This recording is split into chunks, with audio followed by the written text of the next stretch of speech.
Hey guys, how's it going? This is the first Tibetan Circle podcast, and I am so grateful to have Rinchen Griffiths-Golha, mixed martial arts prospect.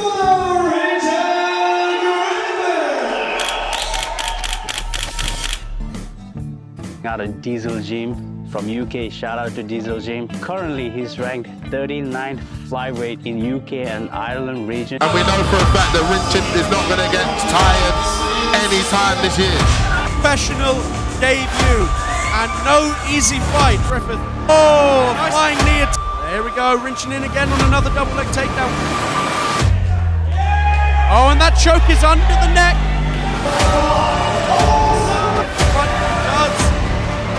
And each time he gets them, he is getting to a better and better position. We talk about so many things, how he started the mixed martial art journey. We talk about his future, representing Tibet on the world stage and advocating for Tibetan issues. Beautiful wizard there. Already see the redness. Oh, entry there from Rin. A massive thank you to the Tibetan community in Britain and Tibetan community around the world. Feel the love and the messages they send me.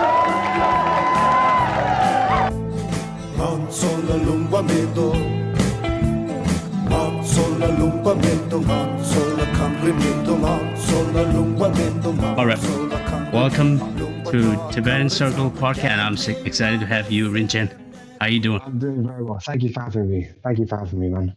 Absolutely, brother. How's your training today? My training is going well. At the moment, I'm trying to confirm another fight in about 6 weeks, five weeks. First of all, man, congratulations on your fight with Aaron Lelia, professional debut. It was a successful, and you just dominated the whole fight. That was a good fight. It's very kind of you. Thank you very much. Yeah, I just tried to do my best in that fight. You know, like you said, it was my professional debut. I just wanted it to go my way. So it might not have been the most exciting fight. Like some of my fights have been a bit more exciting, but I was just happy to go out there and get the win as a professional. Yeah, dude, I watched a couple of your fight, and I've noticed that like you had like 3 fights in last year. Like that was crazy. You had like 3 straight fights and just went into professional debut, and it was insane to watch, you know. Thank you very much. Yeah, I mean, I think it was 3 amateur fights and then a professional debut in about 6 or 7 months, something like that. Yeah, you weren't even not tired, you know. You're not even tired, like after going like 3 5-minute rounds, and I could see you like confident. From the mountains, we don't get tired. That's true. So can you share me a little bit about your background and how you got into the mixed martial arts? Yeah, of course. So as a young person, like as a teenager, when I was in secondary school, like I started with a martial art called Taekwondo. It was a lot of fun as a young person. And then when I went to university, I met a couple people, I made a couple of friends, and they were telling me, you know, how interesting jiu-jitsu is and other martial arts. And I always loved mixed martial arts, even as a kid. I never saw myself doing it. I just like doing Taekwondo. Because again, I think martial arts, when I was younger, so maybe like 10, 15 years ago, there's quite a stigma, it's quite expensive. And I wasn't particularly well off as a young person. So Taekwondo was very reasonably priced at the school I went to. Whereas when you look for jiu-jitsu clubs or similar nearby, they were insanely expensive. So that was why I was doing Taekwondo. And then, yeah, when I went to university, one of my friends told me, he said, there's a free jiu-jitsu club nearby for people under 25, 26. And I think at the time I was 19. And I was like, wow, it's free. That's amazing. Because jiu-jitsu is quite rare, especially for it to be free. So I was like, okay, amazing. Yeah, I definitely have to go. So I rocked up one day, and the club was actually called Fight for Peace. It's quite infamous, quite a club in East London. It's produced a lot of very good fighters over the years. Obviously, not just myself, I am a fighter, but it's produced some really high-level fighters and high-level coaches as well. And when I went, I remember the first day I went, I called up ahead of time, and I said, I see in the timetable you teach jiu-jitsu, you teach boxing, you teach Muay Thai. Can I do the jiu-jitsu and the Muay Thai? I thought I would have to pay for one or something. But they were like, no, it's all free. Just stay, do it all. And the people there were really kind. Even, you know, the really high level guys there really kind of took me under their wing. And I kind of tagged along with them. They did the jiu-jitsu, and then I followed them, and they were going to do the Muay Thai, and I kind of snuck along with them, and I kind of stuck into the Muay Thai, and I did the Muay Thai session there, and I kind of fell in love with other martial arts, and then eventually kind of got into mixed martial arts that way.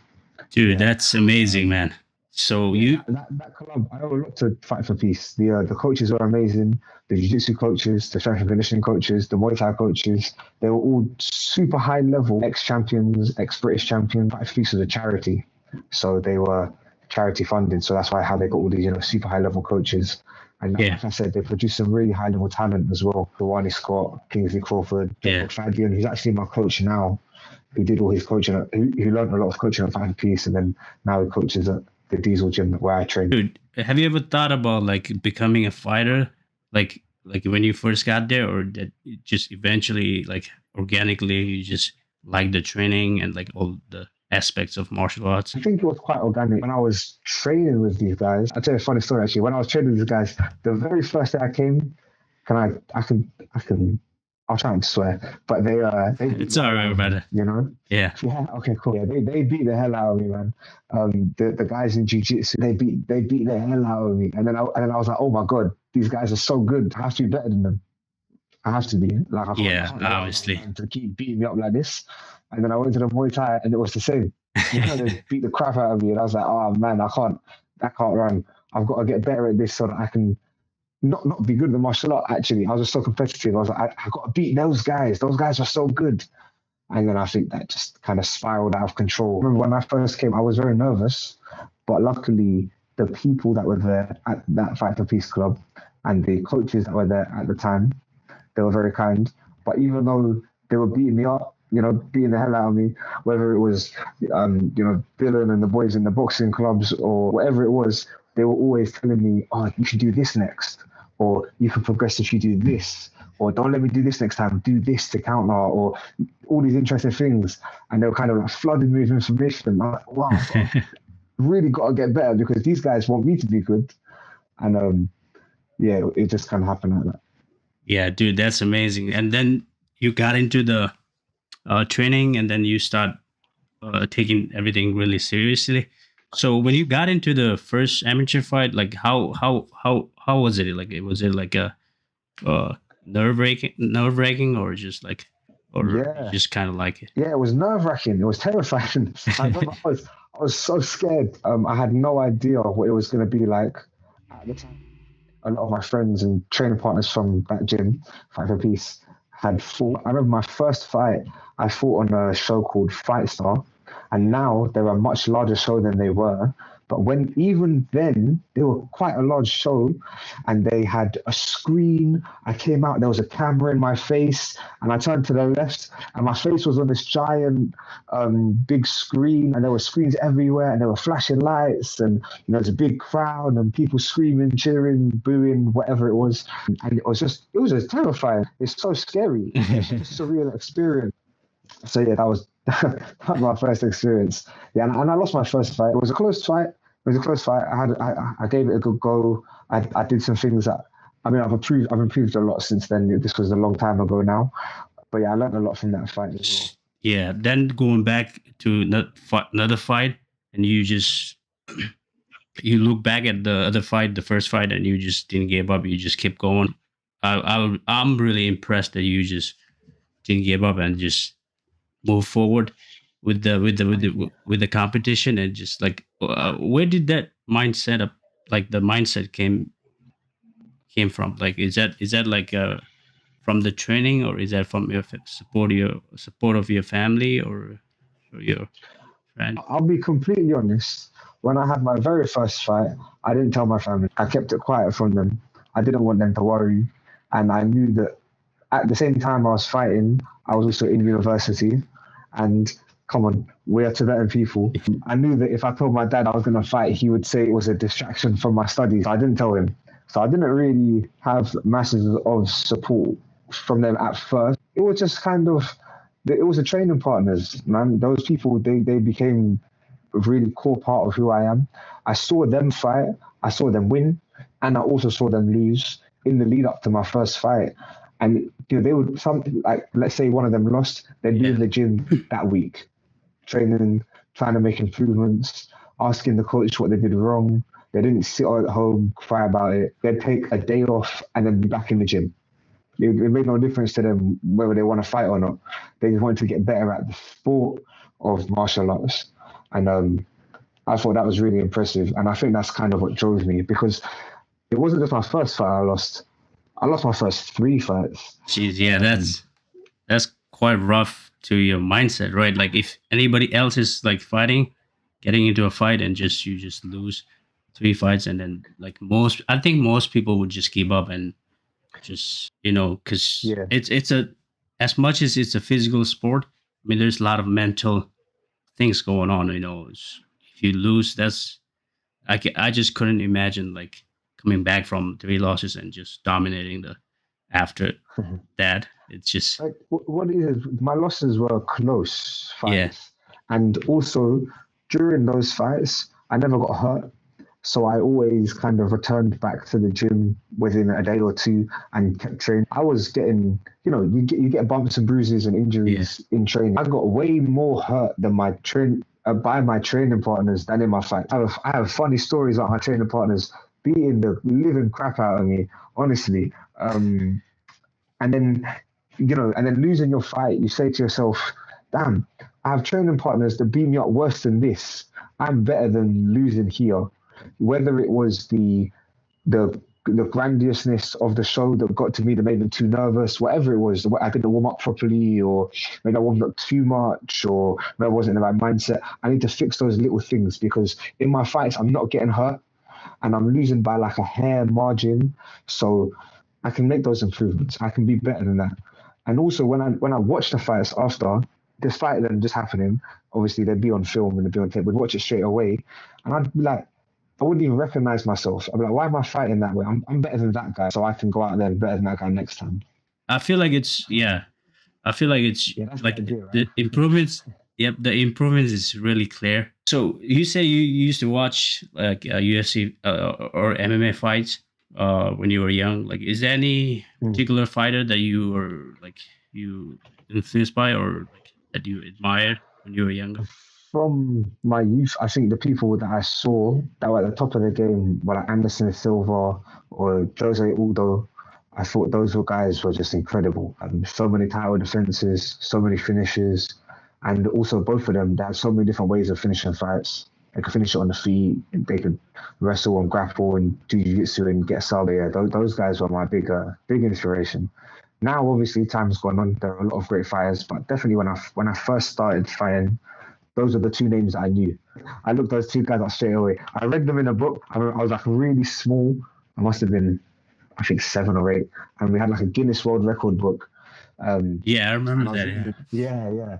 And it said most UFC title defenses, and it went to Anderson Silva, and then there was another record for Jose Aldo or something.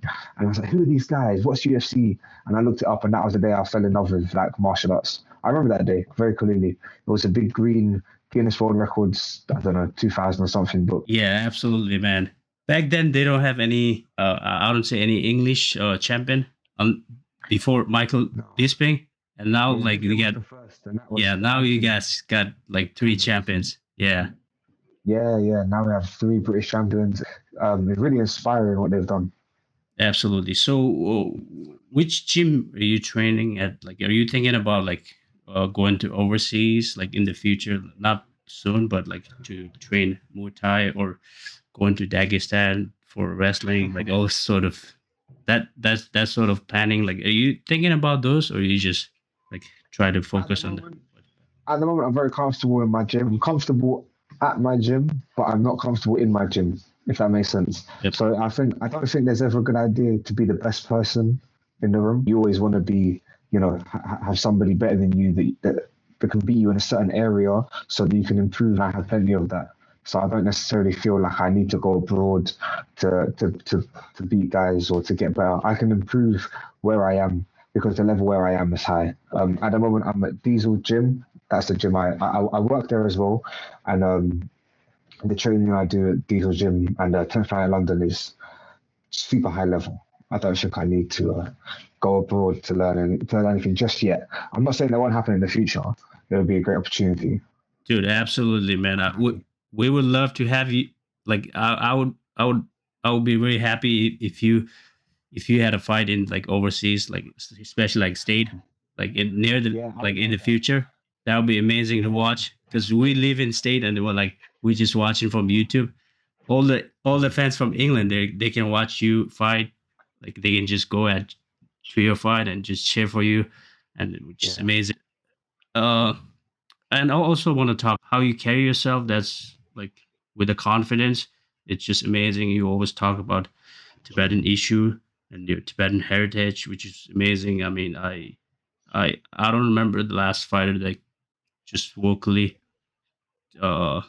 saying about those issues. Like how is it important for you to speak on those issues? I carry Tibet with me in my heart. You know, I've been to Tibet as a young child.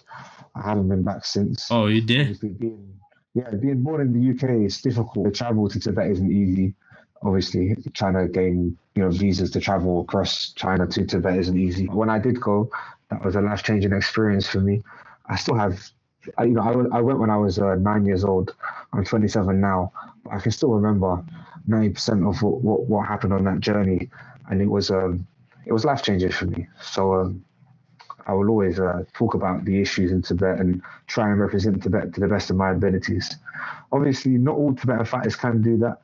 Absolutely, yeah. In Tibet have to, unfortunately, they have to represent how they can to get to the highest level they can. And there's no shame in that. There's a lot of a lot of them are still known as Tibetan, despite the fact that they fight underneath the Chinese flag.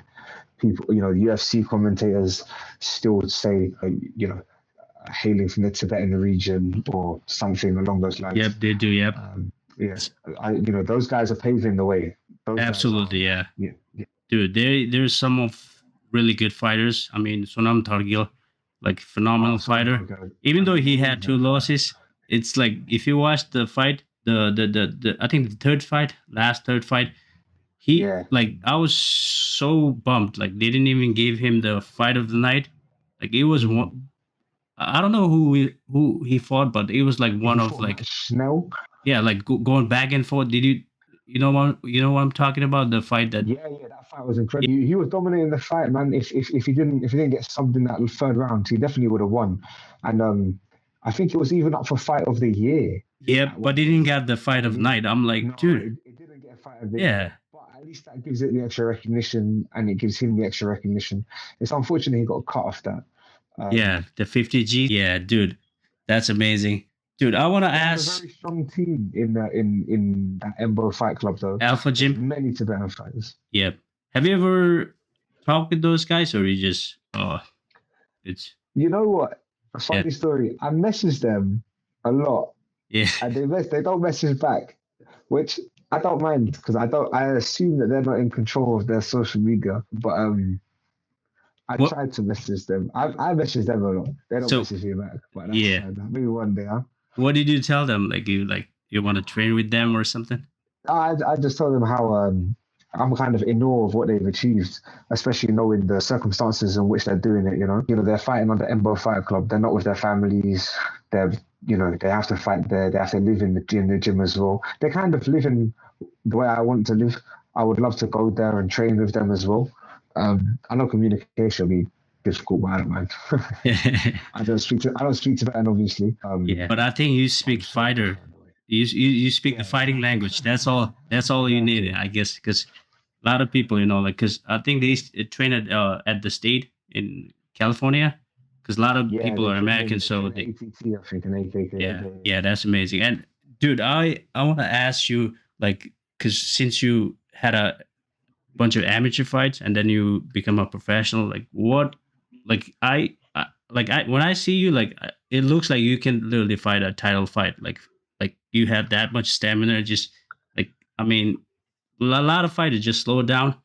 And like, what is the main difference, like when you go from amateur to professional? The main difference is actually the weapons you can use as an amateur, and in the UK and the rest of the world is very different. I believe that the UK has the highest level amateur fighters. We fight with no shin guards. There are typically, especially in the south, people tend not to pad their records as much. It's hard sometimes. You have to fight who's available, but sometimes people tend not to pad their records. So yeah, like I said, we don't fight with shin guards. We fight to a high level. But when you become a pro, you add in elbows, you add in knees to the face, and now you're also adding in, you know, certain submissions which you can't do at amateur, heel hooks, twisters. So you have a bigger repertoire that you have to learn now.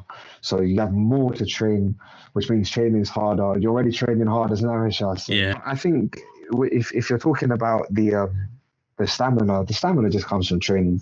If you're training twice a day, you should be able to. If you train twice a day and you train at a high intensity in those 2 sessions, what's that? That might be 3 to 4 hours, maybe 4.5 hours training total. You know, why can't you fight 15 minutes, 25 minutes at a high pace? You've trained for 4.5 hours. But I think a lot of fighters don't train at a high intensity. You know, there's always fear of injury. You know, you might not have the right training at the right time. There's all different kind of things which can affect your kind of pace and the level that you're able to fight at. Yeah, absolutely. Talking about training, like you say, you train twice a day and 5 days a week, or like how's your training looks like? We train about 6 times. We train about six days a week. Outside the camp, maybe 5 days a week. But we train twice a day, 3 times a day sometimes 4 times a day. We used to wake up, when I used to train at Fight for Peace, I think this is where a large part of the work ethic of the people that trained at Fight for Peace comes from. We used to wake up at 4 a.m. to get to the gym for 5 a.m. to train. And then we train again 9 a.m. And then we do whatever we had to do in the day and back in the gym again 5 or 6 o'clock, train again till 9 p.m. And we do that yearly. We do that all day, every day, 6 days a week, 5 days a week for 2-3 years non-stop. There's no way that you don't get good cardio when you do that. So you don't believe in overtraining? That's just a bunch of BS. I think when you start MMA, I don't think you should be so worried about overtraining. There's so much to learn. That if you think you're so good in one area, you don't have to train it, you've already fucked up. You've already made a mistake. You're never good enough. You're never going to be the best. You're never going to be the best puncher. You're never going to be the best striker. You're never going to be the best kicker. You're never going to have the best wrestling or the best jiu-jitsu. There's always going to be somebody that's better than you somewhere. So you have to be chasing those improvements. And there's no way to chase them without doing a training. So be in training. Absolutely. I think if you want to be the best, you gotta train like crazy. I mean, obviously, I've like listened to a lot of interviews, and people, like all the top athletes, they train like super hard. And I want to ask you about like how's your training structure? Is that like you're doing boxing Monday, or like grappling Tuesday, or like is there structure in it? Similar to that. I probably grapple 3 times a week. I probably do MMA training 5 times a week. I'm probably doing strength. I do a lot of strength and conditioning as well. So I'm probably doing a lot of strength and conditioning in between, and then I'm definitely doing striking training in between as well. It's hard to describe how it is because it's different week to week. I'm typically training twice a day, 6 days a week. 3 times occasionally. So on your rest day, how would you spend your day? Like, is there you just relax, chill? Yeah, rest day. I just chill. Me and my wife, we relax. See family. We visit, her family, my family. We have people to see. Typically, just chill.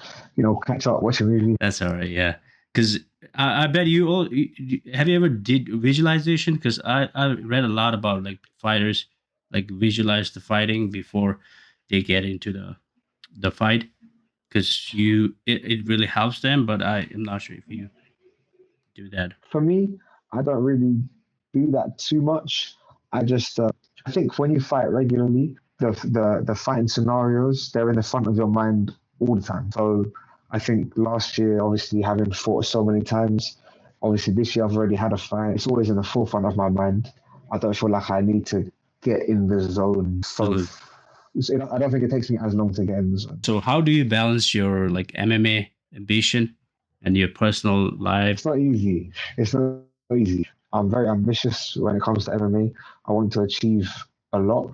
I want to represent Tibet on like a global stage at some point. But obviously you have you have things you have to do that are non-negotiable. You have family you have to spend time with. You have to, because you want to, not because you have to, because you want to. It's not easy balance. Something always goes. There's always something that's going to be slightly less, and if you're really focused on something, you just have to let it go. Absolutely. So do you plan your couple years, like how do you see yourself in like next 2 years, not like down all the way down, but like next couple years? So I want to fight 2, possibly 3 more times this year, and then moving into next year, hopefully I'm moving in with like a nice, healthy, chunky record where I beat some guys with good records as well. And then, next year I haven't planned too far ahead. I just want to focus on being the best I can be right now, and then making the improvements in the kind of near future. Absolutely, dude, that's crazy. Because when I watch your fight, like you take barely any damages. Like it's like you're just fresh person. I guess that's one of, I think either it's your defense, striking defense, or your grappling ability. Because like I see the fight, I see the post fight interview, and like, you're just fresh. Like if you compare to your opponent, I guess like what's your reason? Like what's the reason behind, like, is it like a training, or is that just use techniques? I do think that the training I do has a lot to do with that. I think, well, from what I see, this is only from what I see, but a lot of fighters, when they have their coaches and they're doing pads is a large part of fighting, right? You need to be doing pads often to get used to certain punching patterns and striking patterns and defensive patterns. From what I see, when I see people on social media, a lot of fighters do like what I call like nice pads, where it looks really nice on camera and it's really nice and it's fast and it's sharp on the pads, but it's unreal. My coach does not do something as nice. My coach will try and knock me out with the pads on his hand, and that makes a big difference, because it means I'm always on my toes, I'm always sharp. I try and keep my defense high all the time. You're gonna eat, and it means you're good at rolling with shots. You're good at making sure when shots are gonna get you, you can make the last kind of millisecond adjustments so they don't hit you flush, and you can counter or capitalize off, their overzealousness. Yeah, and that I credit down to my training and my head coach. His name's John McFadden, and he's another person that started a Fight for Peace, and he's developed himself, his martial arts, and then moved into coaching from there. That's amazing. That's from the Diesel Gym, right? He works at Diesel Gym, yeah. That's amazing, dude. It's amazing to see you. Like it's like, especially like, even though it's your professional debut, like it's just one fight. The dude who you just fought, like, literally had like 10 fights, and you just beat him, like dominated the whole fight. And I think I hope there's like a lot of fights in you, and just keep going. And I really want to appreciate your time taking this podcast. This is my first podcast. I don't know how it went, but I'm trying my best to. No, you've done a great job, man. I hope this is successful, and we can do some more in the future as well.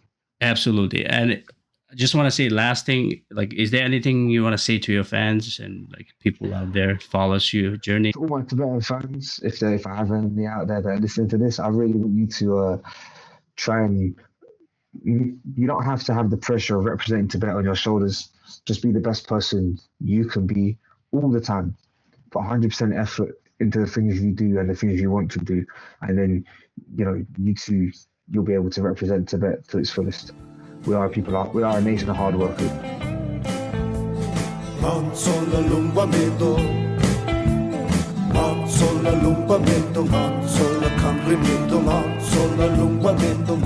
Thank you, Rinchen, for giving me this opportunity, giving me the time to interview you. I mean, I don't take it lightly. I take everything seriously, and I really appreciate it.